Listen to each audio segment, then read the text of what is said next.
Hey guys, Tech Agent, we're back with more vintage headphones, and what a better way to start this series back after the studio is done. Everything is looking pretty fresh than it was before. But as I said, what better way to start than a really special headphone? This is the Stax SR-1. Yes, Stax SR-1. Now in my SR-5 video many months ago, I said the SR-1 joined my collection, but I did not give much information about it. And not many people know that I have this headphone, except if you follow me on Instagram or Headfi, because I did I think a post on Headfi a couple months ago. But this, I say this a lot, but this I really mean. I mean, I have many rare headphones, many incredibly rare headphones, but this I think is the rarest in my collection, and I think it's gonna be the rarest in my collection for a very, very long time. Why?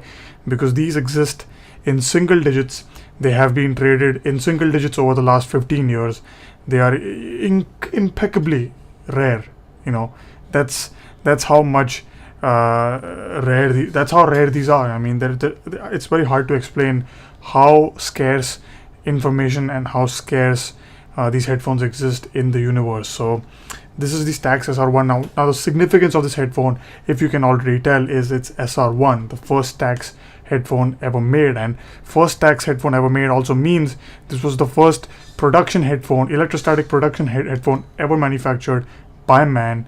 That's pretty incredible thing to have. So this was the first electrostatic headphone in the world, at least production headphone.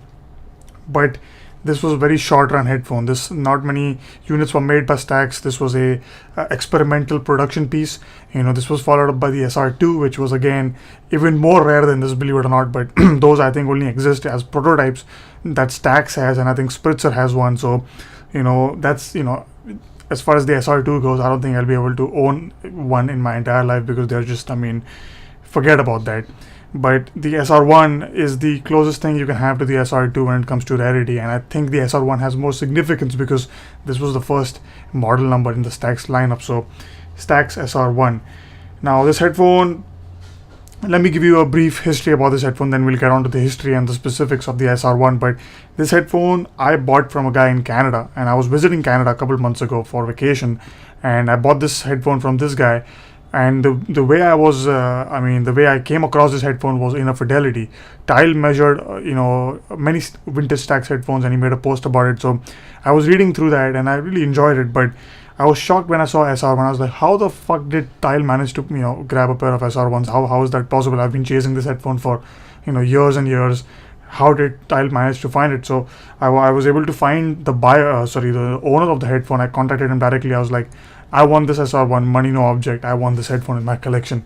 And sure enough, he thought I was a sucker, and he, it was a lot of money I paid for this headphone, but money is no object for this headphone, because the rarity and everything. This is a priceless object, priceless piece of headphone memorabilia, in my opinion. So Stax SR-1, this headphone has been measured by Tile at in a Fidelity, so you can check out the graphs and how this exact pair that I am holding in my hands measures on Tile's rig. So that's pretty cool. That's a pretty interesting fact about this headphone.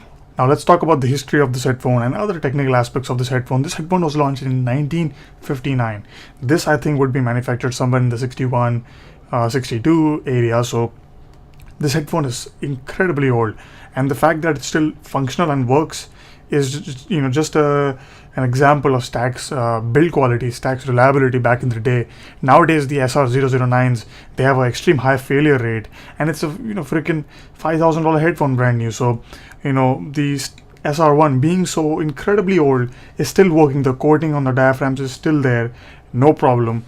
There is no corrosion on the status, everything. Considering everything and how old this headphone is, the fact that it works is just amazing. And I think Stax should go back and check their history and see where their quality was and now how horrible it is. So nowadays I'm scared to buy a brand new Stax because I know it's gonna fail. They're just poorly manufactured headphones. Back in the day, my SR-5 that I love, and my original Lambdas, as well as my Sigma, these headphones are bulletproof. They just work. And I'm not saying the Sigma is even that headphone has its own share of problems, but the SR-1, being so old, it works. It's just amazing. It's just fantastic. Now the original prototypes for the SR-1 were meant to run on a bias voltage of 100 and 150 volts. So the diaphragm stator gap was designed or allotted in a way that it was perfect for that bias voltage. Now this pair is having the Stax 6 pin, so it can run on a normal 230 volt bias, but it can also run on a low bias if you want, but again not recommended because you get the best performance with the 230 volts. So these headphones, this headphone, the prototype was meant to be at with the SR-1 energizer. The bias voltage was I think 100 and 150 volts, so that was the the range of bias voltage for the original SR-1 prototype made by Stax in the 1950s. So that's that. Now in the 1960s, when the SR-1 was launched, Stax also launched a couple of energizers, the SRD-1, which is the prototype first energizer ever made by Stax. Then they made the SRD-2.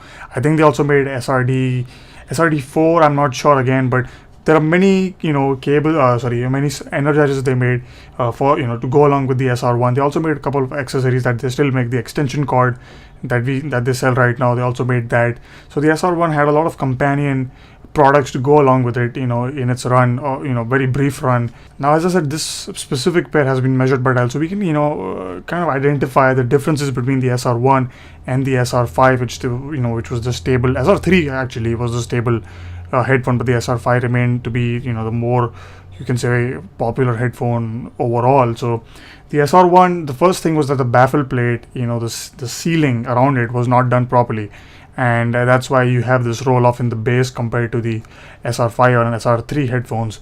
That's not to do with the diaphragm or anything like that. Everything is pretty much the same.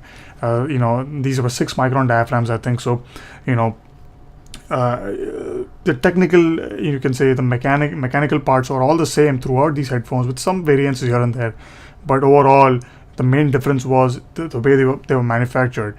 As you can see, the build quality is pretty decent. I mean, the headband is made up of this really beautiful folded steel. You have this really nice chrome stainless steel right here, and then you have the plastic, which is, as you can see, brownish color.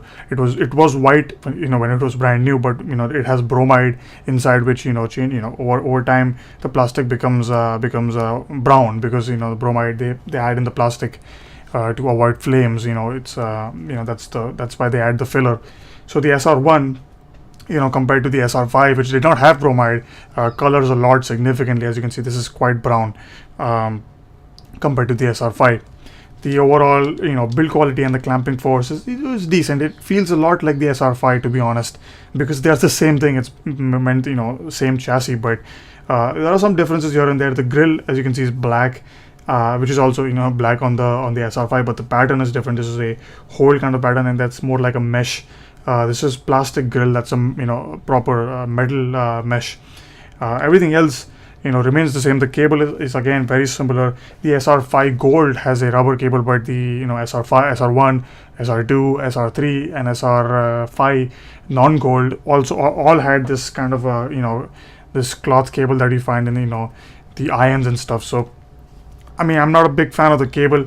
I think it's quite cumbersome, but that's how they came, so nothing you can do about it. Now, speaking of the reason why these headphones last a lot is the stators. I'm not, again, don't quote me on this, because the information is not there, and I haven't opened these up, and I will not, because how rare they are. But the SR-2 made by Stax, the prototype headphone, used brass stators, and brass stators, as we all know, brass corrodes, it oxidizes, so over time brass will rust, and then that's you are in a lot of trouble. Your headphone will not work. So brass stators is something I'm highly against, and even my biodynamic ET1000 uses brass stators, but I think it has a coating on top, so it has rusted as bad. But brass is a really bad idea, and Stax used brass stators on their SR-2.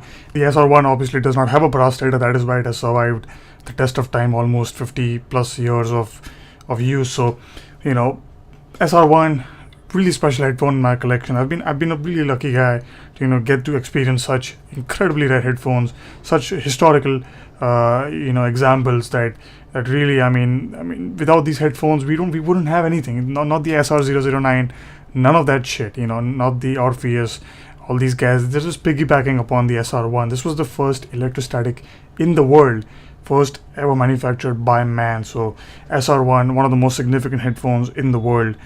This isn't going anywhere. I really think, as the title says, the Unobtainium legend, and I think that's quite relevant in this case because this is a pretty special headphone.